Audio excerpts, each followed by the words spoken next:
তোমাদেরকে মজা দেওয়ার জন্য আবারও একটি নতুন গল্প নিয়ে হাজির হলাম। গল্পটি শোনার মতো, আশা করি তোমাদের দাঁড়িয়ে যাবে এবং তোমরা হাতের কাজ করতে সবাই হেডফোন নিয়ে বসে যাও। যদি আমার গল্প শুনে মজা পাও তাহলে অবশ্যই আমার চ্যানেলটি সাবস্ক্রাইব করবে। তো চলো বন্ধুরা, আমরা কথা না বাড়িয়ে আসল গল্পে চলে আই। আমি অনেক দেখাশোনার পরে শেষে একটা গরিব মেয়েকে বিয়ে করেছিলাম। তার একটা 13 বছরের বোন ছিল। বিয়ের সময় আমার বউয়ের সাথে তার বোনও আমার বাড়িতে চলে আসে, আর সে সারাদিন আমার বউয়ের সাথে থাকত। এতে আমার অনেক রাগ হতো। সে রাতের বেলায়ও আমাদের ঘরে এসে ঘুমাতো।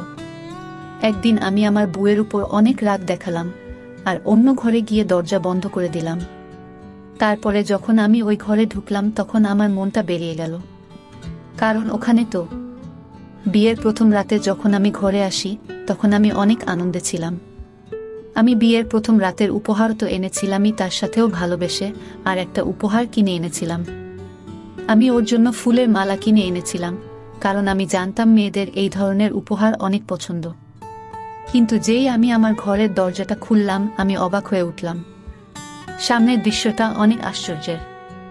আমার বউয়ের 13 বছরের বোন তার সাথে বসেছিল আর সে কাঁদছিল। এ কান্না কোনো সাধারণ কান্না নয়, সে অনেক কাঁদছিল। সে আমার রিক্তাকে অনেক চিন্তায় ফেলে দিয়েছিল। রিক্তা তার বোনকে ধরে সান্ত্বনা দিচ্ছিল।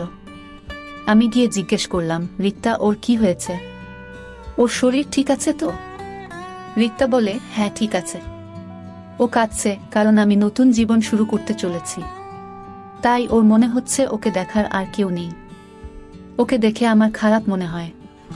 আমি এগিয়ে গিয়ে মীরার মাথায় হাত রেখে বলি, তোমার কোনো চিন্তা নেই। তুমি রিক্তার বোন হও, তার মানে তুমি আমারও বোন। তুমি আমাদের সাথে এই বাড়িতেই থাকবে। রিক্তা, তুমি এই কথাটা ওকে বলনি? রিক্তা বলে, হ্যাঁ আমি বলেছি, কিন্তু ও ছোট তো, ও ঠিক ভরসা পাচ্ছে না। কিছুদিন সময় দাও, ও ঠিক হয়ে যাবে। স্বামীর একটা কথা বলবো। আমি হেসে বলি, রিক্তা, তোমার অনুমতি নেওয়ার কোনো প্রয়োজন নেই। রিক্তা বলে, স্বামীরও কি আজ আমার সাথে ঘুমাতে পারে? যতদিন না ও স্বাবলম্বী হচ্ছে আমি ওকে ছাড়তে পারছি না। ও একা থাকতে অনেক ভয় পায়। মা বাবা এই পৃথিবী ছেড়ে চলে যাওয়ার পর থেকে ও ছোটখাটো ব্যাপারে ভয় পেয়ে নিজের শরীর খারাপ করে বসে। আমি বিয়ের পরে ওকে নিয়ে হাসপাতালে দৌড়াদৌড়ি করতে চাই না। আমি রিক্তার অসুবিধাটা বুঝতে পারি। আমি বলি, ঠিক আছে, তুমি আজ ওকে নিয়ে এই ঘরেই ঘুমিয়ে পড়ো। আমি বরং অন্য ঘরে গিয়ে ঘুমাচ্ছি। রিক্তা উঠে আমার কাছে এসে বলে, আপনার এই উপকার আমি কোনোদিন ভুলব না। আমি চিরকাল আপনার কাছে ঋণী থাকব। শুধু আপনাকে আর একটা অনুরোধ করছি, বাড়ির কেউ যেন জানতে না পারে যে আপনি অন্য ঘরে ঘুমাচ্ছেন। শ্রীলেখা অনেক তাড়াতাড়ি নিজেকে সামলে নেবে, তারপর সে আর রাগ করবে না। আমি বলি, রিক্তা, আমি তোমার অবস্থাটা বুঝতে পারছি, তুমি চিন্তা করো না। তাছাড়া কালকেই সব অতিথিরা ফেরত চলে যাবে, তারপর আমরা 3 জনই এই ঘরে ঘুমাতে পারবো। এই বলে আমি ঘর থেকে বেরিয়ে গেলাম। রিক্তাকে আমি শান্তি দিলাম, কিন্তু আমি নিজেকে কি করে শান্ত করি? আমি ভাবছিলাম যে শ্রীলেখা কি এইভাবে সব সময় আমাদের মধ্যে চলে আসবে? আমি কি রিক্তার কথা মেনে নিয়ে ভুল করলাম? আমি অনেক কষ্টে নিজের মাথা থেকে এইসব কথা দূর করি। আমার মনে হলো যে ছোটরা এরকমই হয়, তারা যাকে ভালোবাসে তাকে অন্য কারোর সাথে দেখতে পারে না। আমি শ্রীলেখার অনেক ভালোভাবে খেয়াল রাখতে শুরু করলাম। সে একটা সরল সাদাসিধে মেয়ে, সে একটু ভয় ভয় থাকে। এমনিতেই আমার এরকম ছোটদের উপর অনেক দয়া ছিল। আমি বুঝতে পারি যে তার সাথে অনেক খারাপ কিছু হয়েছে, তাই সে এই রকম হয়ে গেছে। আমাদের বিয়ের 1 সপ্তাহ পার হয়ে গেল, কিন্তু এখনো শ্রীলেখা তার দিদির ঘরে ঘুমিয়ে থাকে। একদিন আমি শ্রীলেখার জন্য একটা ব্যাগ কিনে আনি। আমার বই কিনে আনার ইচ্ছে ছিল, কিন্তু আনতে পারলাম না, কারণ আমি জানতাম না শ্রীলেখা কত দূর পড়াশোনা করেছে। আমি বাড়ি এসে দেখি রিক্তা রান্না করতে ব্যস্ত আর শ্রীলেখা উঠোনে বসে তার দিদিকে দেখছে।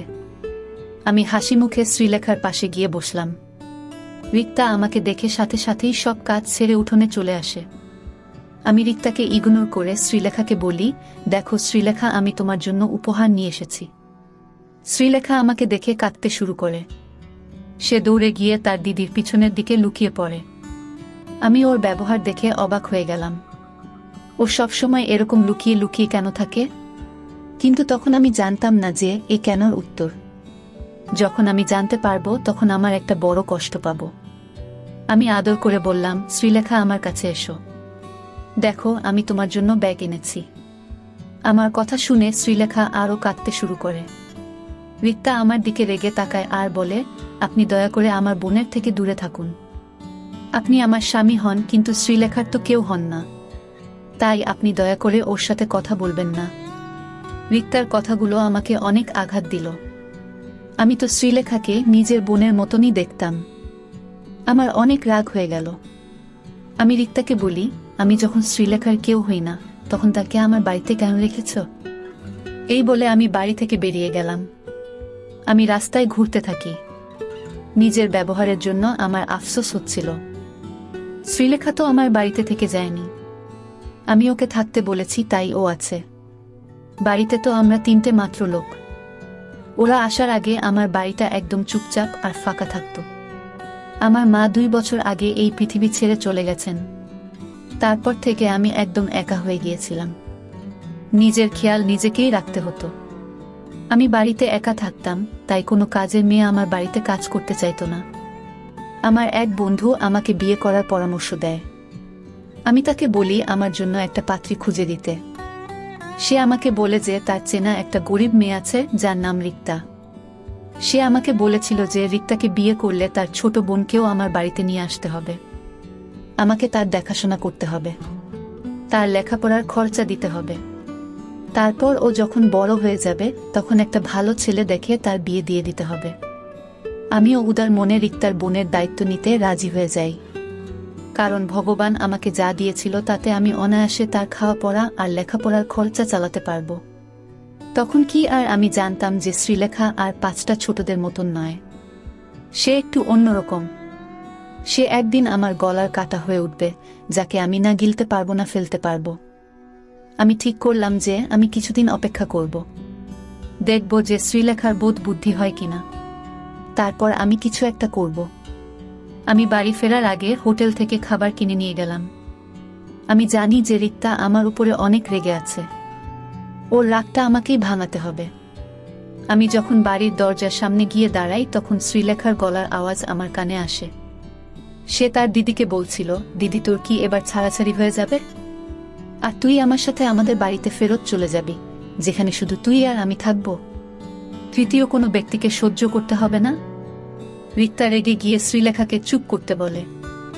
শ্রীলেখা হাসতে শুরু করে আর বলে, এখন তো তোর রাগী স্বামীটা বাড়িতে নেই, এখন তুই আমাকে আমার আসল নাম ধরে ডাকতে পারিস।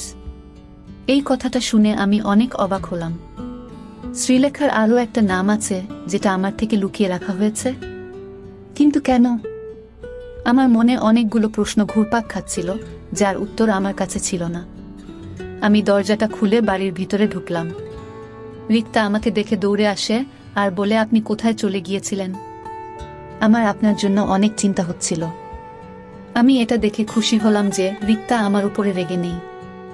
আমরা যখন কথা বলছিলাম তখন শ্রীলেখা আবার কাঁদতে শুরু করে আর বলে, দিদি তুই এর সাথে কথা বলিস না। এ আমার দিকে রাগি রাগি চোখে তাকায়। তোর স্বামীটা অনেক খারাপ। রিক্তা সন্দেহের চোখে আমার দিকে তাকায়। আমি বলি, আমি কেন তোমার উপর রাগ করব শ্রীলেখা? রিক্তা বলে, আমি আপনাকে আগেও বলেছি আপনি আমার বোনের সাথে কথা বলবেন না। এই বলে সে রিক্তার হাত ধরে তাকে নিজের ঘরে নিয়ে চলে গেল। আমি হতবাক হয়ে দাঁড়িয়ে রইলাম। এবার আমার সন্দেহ হয় কিছু একটা গন্ডগোল আছে। এতদিন আমি শ্রীলেখার ব্যবহারকে তার ছেলেমানুষই ভাবতাম, কিন্তু ব্যাপারটা অতটা সহজ নয়। রিক্তার প্রতিদিনের মতো আমার জলখাবার বানাচ্ছিল। হঠাৎ সে কাজ থামিয়ে জিজ্ঞেস করে, বলেন আপনি শ্রীলেখার জন্য ব্যাগ কেন কিনে এনেছিলেন? আমি বলি, আমি চাই যে শ্রীলেখা পড়াশোনা করুক। রিক্তা হেসে বলে, পড়াশোনা?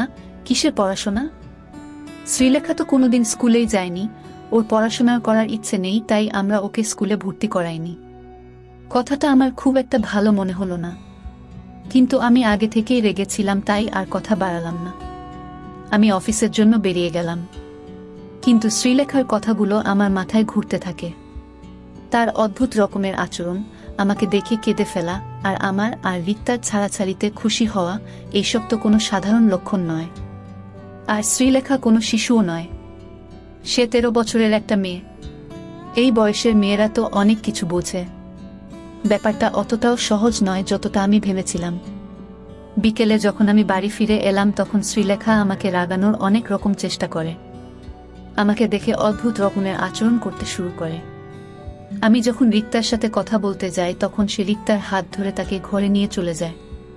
কিছুক্ষণ পরে রিক্তা বাইরে এসে আমাকে বলেন আপনি রাতের খাবারটা খেয়ে নিজের ঘরে চলে যান, তারপর আমরা 2 বোন খেতে বসব। শ্রীলেখা রাগ করে বসেছে যে যতক্ষণ আপনি বাইরে থাকবেন ততক্ষণ ও ঘরের বাইরে বেরোবে না। আমার তো অনেক রাগ হচ্ছিল, কিন্তু আমি কোন রকমে নিজেকে সামলে রিক্তাকে বললাম, ঠিক আছে শ্রীলেখা না হয় পরে খাবে, কিন্তু তুমি তো আমার সাথে বসে খাও। রিক্তার উত্তরে আমার মাথায় রাগ উঠিয়ে দিল। সে বলেন আপনি তো জানেন যে শ্রীলেখা কিরকম রাগী মেয়ে, ও হাঙ্গামা শুরু করবে, তাই আপনি আমার কথা মেনে নিন। এই বলে রিক্তা নিজের ঘরে চলে যায়। আমি আর নিজের রাগ সামলাতে পারলাম না। আমি নিজের উপর নিয়ন্ত্রণ হারিয়ে ফেলি আর রিক্তার ঘরের দিকে যেতে থাকি। আমি রিক্তার আওয়াজ শুনতে পাচ্ছিলাম। সে শ্রীলেখাকে বলছিল, বাবার সাথে যদি তুইও এই পৃথিবী ছেড়ে চলে যেতিস তাহলে আমি শান্তি পেতাম, অন্তত আমার জীবনটা বেঁচে যেত। কে জানে তুই আমার কোনো পাপের শাস্তি। আমি দরজাটা খুলে ঘরের ভিতরে ঢুকে শ্রীলেখার হাত ধরে তাকে বাইরে নিয়ে এলাম। এটা দেখে রিক্তা অবাক হয়ে যায় আর বলেন আপনি আমার বোনকে কোথায় নিয়ে যাচ্ছেন? ওর হাতটা ছেড়ে দিন, মনে হচ্ছে আপনি নিজের মধ্যে নেই। সত্যি বলতে আমি নিজের মধ্যে ছিলাম না। আমার বোধ বুদ্ধি কাজ করছিল না। যদি করত তাহলে আমি এমনটা করতাম না। আমি শ্রীলেখাকে নিয়ে গিয়ে অন্য একটা ঘরে বন্ধ করে দিলাম। তারপর রিক্তার হাত ধরে তাকে আমার ঘরে নিয়ে এলাম। এসে আমি রিক্তাকে জিজ্ঞেস করলাম, আমাকে সত্যি করে বলো তোমার বোন এইরকম ব্যবহার কেন করে? রিক্তার চেহারার রং পরিবর্তন হয়ে গেছিল। সে কাঁদতে শুরু করে আর বলেন আপনার 2টি পায়ে পড়ি, আপনি আমার বোনকে ছেড়ে দিন। ও অনেক ভীতু, ও অনেক ভয় পেয়ে যাবে, ও শেষ হয়ে যাবে। ও একটা রাত তো দূরের কথা, একটা মুহূর্তে আমাকে ছাড়া থাকতে পারে না। আমি আওয়াজ করে বলি, কেন? আজকাল তো ছোট ছোট মেয়েরাও তাদের মাকে ছেড়ে থাকতে পারে। এ তোমার কি রকম বোন যে তোমাকে ছাড়া এক মুহূর্তে থাকতে পারে না? আমার এইসব একদম পছন্দ নয়, আর আমি আর এইসব সহ্য করব না। তুমি তোমার এইসব কান্নাকাটি বন্ধ করো। কিন্তু সে আরো কাঁদতে থাকে। আমি ঘরের বাইরে বেরিয়ে এসে ঘরে তালা দিলাম। তারপর নিজের ঘরে এসে দরজাটা বন্ধ করে দিলাম যাতে রিক্তা আর শ্রীলেখার আওয়াজ আমার কানে না আসে। 2 বোন মিলে দরজায় আওয়াজ করছে। মনে হচ্ছিল তারা পারলে দরজাটাই ভেঙে ফেলবে। বেশ কিছু ঘন্টা ধরে এটাই চলতে থাকে, কিন্তু ভোর হওয়ার কিছুক্ষণ আগে 2 জনেই থেমে যায়। 2টা ঘর থেকে কোনো আওয়াজ আসে না। আমি বাধ্য হয়ে শ্রীলেখার ঘরের দিকে গেলাম। আমি শ্রীলেখার কাছে ক্ষমা চেয়ে তাকে রিক্তার কাছে নিয়ে যেতে চেয়েছিলাম, কিন্তু যেই আমি শ্রীলেখার ঘরের দরজাটা খুললাম আমার হাত পা ঠান্ডা হয়ে গেল, কারণ ওই ঘরে তো একটা ছেলে বসে আছে। আমি কাছে যেতেই সে ভয় পেয়ে কাঁদতে শুরু করে। আমি তাকে বলি, আমার সামনে চোখের জল ফেলে কোনো লাভ হবে না। সত্যি করে বলো তুমি কে, আর শ্রীলেখা কোথায়? ছেলেটা কাঁদতে কাঁদতে বলে, আমি যদি আমার সত্যিটা আপনাকে বলি তাহলে আপনি আমাকে বিক্রি করে দেবেন না তো? শুনে আমি অবাক হয়ে গেলাম। বললাম, না না, আমি কেন তোমাকে বিক্রি করে দেব? এই শুনে ছেলেটা একটু শান্তি পেল আর সোফায় গিয়ে বসে পড়ল। তার মুখে একটা উজ্জ্বল ভাব দেখলাম। সে বলে, যখন আমি এই পৃথিবীতে এসেছিলাম তখন আমার বাড়িতে শোক পালন করা হয়েছিল। মনে হয়েছিল যেন আমি জন্মাইনি, আমি এই পৃথিবী ছেড়ে চলে গেছি। আমি যখন বড় হতে থাকি তখন আশেপাশে অনেক অন্যায় দেখেছি। আমার বাবা আমার মাকে মেরে মেরে শেষ করে দিত। বাবা আমার দিকে তাকিয়ে মাকে বলতো, এর থেকে ভালো হতো যদি তোর কোনো সন্তান না হতো। কিন্তু এটা তুই কাকে এই পৃথিবীতে এসেছিলি? বাবার কথা শুনে আমি আয়নার সামনে এসে দাঁড়াতাম। রিক্তা বলতো যে বাবার কথায় কান্না দিতে। আমি নাকি অনেক ভালো দেখতে। কিন্তু আমি যদি ভালো হই তাহলে আমার জন্য মাকে কেন মার খেতে হয়? আমি রিক্তার কাছে টাকা চাইলে সে আমাকে 2 টাকার নোট ধরিয়ে দিত। আমি দৌড়ে দোকানে গিয়ে মায়ের জন্য আমার পছন্দ মতন টফি কিনে আনতাম। এসে মাকে সেটা খাওয়াতাম আর বলতাম, মা এটা খেয়ে নাও, তুমি আরাম পাবে। মা আমাকে ধরে ফুপিয়ে ফুপিয়ে কাঁদত। তখন আমি অনেক ছোট ছিলাম। আমার বয়সী ছেলেরা সারাদিন খেলে বেড়াতো, কিন্তু আমার খেলতে ভালো মনে হতো না। আমি সারাদিন বাড়িতে বসে মাকে পাহারা দিতাম, যাতে বাবা এসে আবার মাকে না মারে। কিন্তু আমি অনেক চেষ্টা করা সত্ত্বেও ৩-৪ দিন পর পরই মা বাবার হাতে মার খেত। আমি আমার ছোট ছোট হাত দিয়ে মায়ের পায়ে ম্যাসেজ করে দিতাম যাতে মা আরাম পায়, কিন্তু মা নিজের যন্ত্রণা ভুলে আমার ছোট ছোট হাতে আদর খেত আর কাঁদত। মা বলতো, আমার মার খেতে কষ্ট হয় না, তোর এইসব আচরণ দেখে আমার কষ্ট হয়। একদিন মা বাজার থেকে আমার জন্য একটা সাইকেল কিনে আনে আর বলে, তুই তো বাইরে খেলতে যাস না, তাই বাড়িতেই তোর খেলার জিনিস এনে দিয়েছি। আমি সাইকেলটা পেয়ে অনেক খুশি ছিলাম। আমি খুশি হয়ে মাকে আদর খাই।